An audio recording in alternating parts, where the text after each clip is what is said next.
Hepinize merhaba arkadaşlar. Bulunmaz YouTube kanalına hoş geldiniz. Yepyeni bir video ile karşınızdayız. Bengal Master B12 yeni jenerasyon CNC makinamızın en çok merak edilen, en çok soru alan özelliğini bu videoda sizlere anlatacağız. Bu videoda sensör dediğimiz yüzey taramayı anlatacağız. Yüzey tarayıcı, sensör, ince ürünler, ince bilezikler, içi boş alyanslar yapmanızı çok kolaylaştıran bir özellik.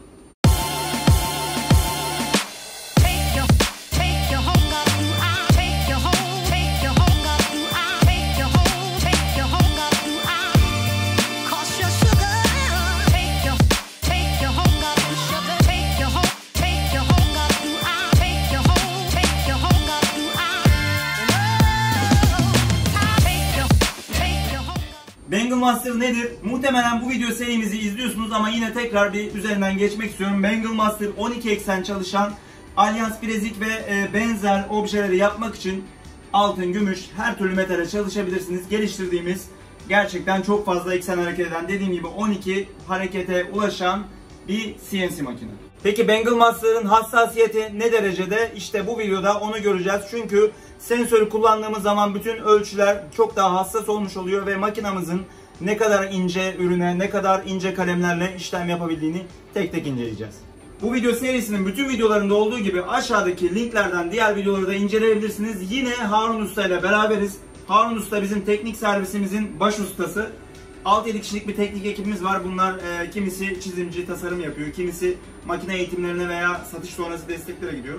Harun Usta da onları takip ediyor ve bize bugün sensörü anlatacak. İlk sorumu sormak istiyorum. Sensör nedir? Neden sensöre ihtiyacımız var ve ne işe yarıyor? Sensör nedir? Sensör çok ince bilezikleri ve alyansları yapmak için tasarlanmış bir sistemdir.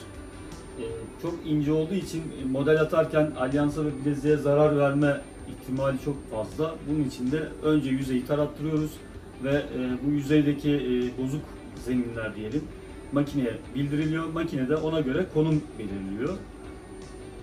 Burada sensörü de görüyoruz zaten. Az sonra içeride de göreceğiz. Kendisi de incecik, küçücük, hassas bir parça. Evet. Gerçekten çok hassas yapılmış. Siz mi yaptınız? Evet. Kaç kişi yaptınız? 3 kişi. 3 kişi hassas bir şekilde bu küçücük sensörü yapmış, bitirmişler. Ben çok hoşuma gitti. Zaten birazdan okumasını da göreceğiz. Bakalım ne kadar hassasiyette okuyor. Peki bunun hassasiyeti nedir? Nasıl ölçüyoruz?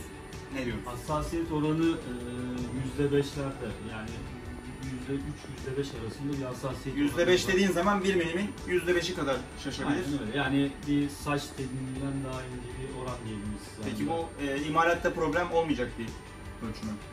Aynen. Yani imalat için, yani zaten bir bileziğe model atabilmek için en az %7-%8 gibi bir dalma oranı var. Hani bu oranı girmediğin zaman zaten model çıkmaz ortaya. O yüzden zaten bu hassasiyeti artırmanın gereği de yok. Zaten aynen, yeteri kadar hassasiyete ulaşmış. O zaman kullanmaya devam edebiliriz. Aynen. Bengal Master'ın kontrol panelindeyiz. Şimdi de sensörü kontrol panelinde nasıl kullanıyoruz, nasıl aktive ediyoruz ve bileziğimizin, alyansımızın yüzeyini taramasını nasıl sağlıyoruz? Bunu görebilir miyiz? Zor bir işlem mi yoksa böyle çok fazla ayar yapmak gerekiyor mu? Yok, çok zor bir işlem değil. Bütün zaten parametreleri yazdıktan sonra burada bileziğin ölçülerini yazdık zaten. Sadece şuradaki ikona... Burada bir sensör menüsü var ve şu ikona tıkladığımız zaman makine otomatikman zaten çalıştır diyor. Bu çalıştırdıktan sonra sensörümüz işlemini yapacak. Bakalım nasıl yapacak? Başlatalım.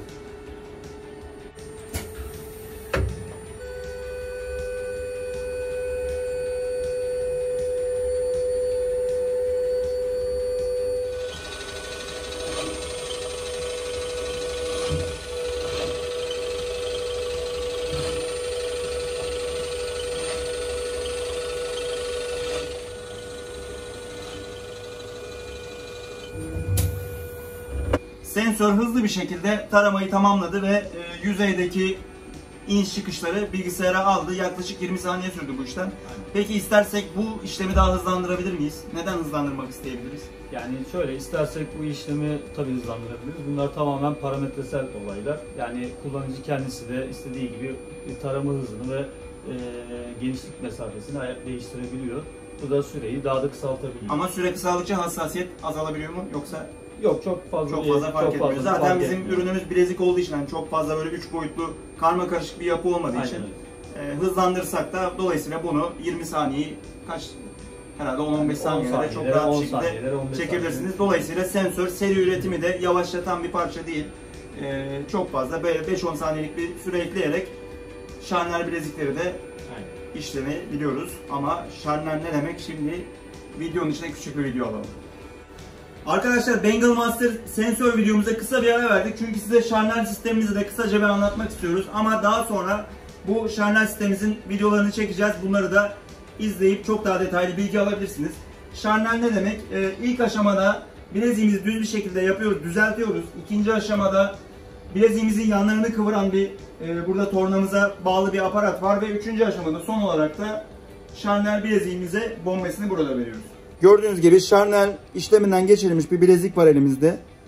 Düz, basit bilezikleri bu ufak mekanizmamızla bu hale getirebiliyorsunuz. Arkadaşlar şarnel videomuzu da çok kısa bir süre içinde hazırlayacağız. Çok detaylı bir anlatım yapacağız. Hazırlamaz da aşağıdaki video açıklamalarına tıklayarak bu linki de orada görebilirsiniz. Umarım bu videoyu siz izlerken videomuz da hazırlanmış olur. Aşağıda görebilirsiniz.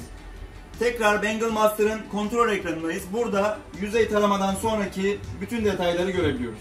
Ekranda gördüğümüz koyu renk ve açık renkler var. Bunlar yüzeydeki bozuk zeminleri gösteriyor. Makine bunları bilgisini direkt çekiyor.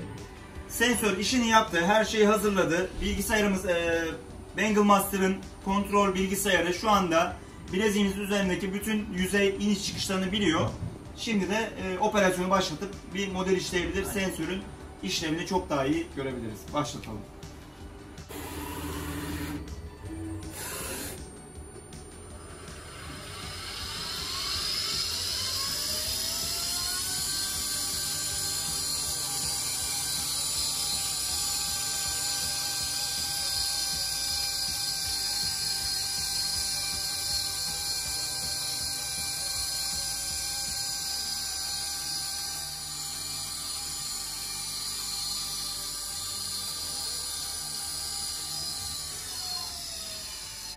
Zemini de tamamladık. Sensör taradıktan sonra işini bitirdi ve zemini de gördüğünüz gibi makine güzel bir şekilde tamamladı. Gördüğünüz gibi incecik bir bilezik olmasına rağmen içinde hiçbir patlama, delinme yok. Çünkü bu sensöre borçlu bunu ve sensör çok güzel bir şekilde tarayıp bileziğimizin yüzeyini sağlıklı bir şekilde tamamladı. Bu videomuzda Bengal Master'ın en çok merak edilen özelliğiydi sensör. Çünkü en son çıkan özellik ve altın fiyatlarındaki artıştan dolayı çok önem kazanmış bir özellik. Bu videoda da bu özelliği dinledik. Bir sonraki videomuzda Bengal Master'ın bir başka ilginç özelliğini 12 eksen hareket dediğimiz 12. eksen düz yüzeylere altıgen, sekizgen farklı şekillerde bilezik alyans yapmamıza izin veren bu özelliğini de tanıyacağız. Arkadaşlar Bulunmaz YouTube kanalındaki Türkçe videolarımız devam edecek. Aşağıdaki linklerden Bengal Master video serimizde Bengal Master'ın diğer özelliklerini anlattığımız farklı videolara da ulaşabilirsiniz. Kanalımızda görmek istediğiniz farklı videolar, öğrenmek istediğiniz farklı şeyler varsa aşağıya yorumlara lütfen yazın. Bunları takip ediyoruz ve yorumlarınıza hem cevap veriyoruz hem de bize yeni fikirler oluyor ve yeni videolar çekiyoruz. Bir sonraki videoda görüşmek üzere. Kendinize iyi bakın.